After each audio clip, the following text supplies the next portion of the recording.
When we hear K-bar, it's inevitable to think about military and combat knives. In fact, for over 50 years, it has been possibly the best bet in this segment. But when it comes to such an ambitious project as a combat knife re-signification, things are even more complicated, because you must comply at least with the specifications of the traditional K-bar USMC, especially if it comes from the same house. And the reputation of the USMC has not been diminished in the past 60 years, is because it is a fantastic tool. The designer Bob Dozier is recognized for his production in fixed blade knives, with a unique attention to detail and the treatment process of the steel. Within a very rational price range, what it is not very normal is the time of waiting. Order a Dozier knife could take you up to 32 months approximately. If Dozier was designing a combat knife that would be sold by K-bar, the combat knife house par excellence had to make a bet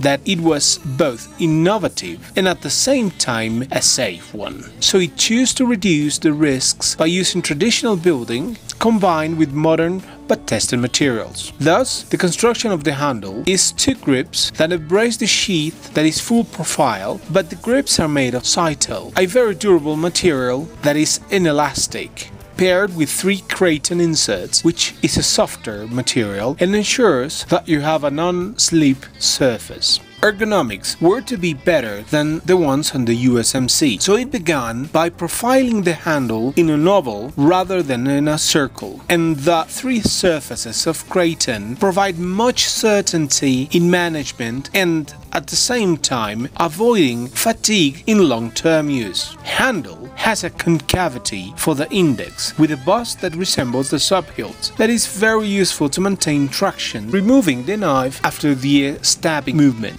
The sheath is made in cytal as well, and it is compatible with moly, with slots for weaving them with straps or holes to tie it with paracord. Being rigid does not absorb water and holding the knife so firmly that it could be carried vertically, either tip down or tip up. The blade is made of a US 8, which is a North American steel, highly resistant to oxidation, but since it is a combat knife, it was completed with an epoxy non-reflective paint. The biggest contribution of the design Dozier made was creating a leaf-like clip point with a wide swedge, which, although it does not ease the batoning process, makes for a deadly weapon in combat. The grinding is concave all around, and it has been sharpened at 20 degrees, which is unusual for a work knife, but that confirms its devotion to combat. Although the package of sheath and knife is 1.2 pounds heavy and 12 1/8 inches in length, make it a slightly heavy tool for long hikes, but a safe bet for the camper and a much better for those users in combat.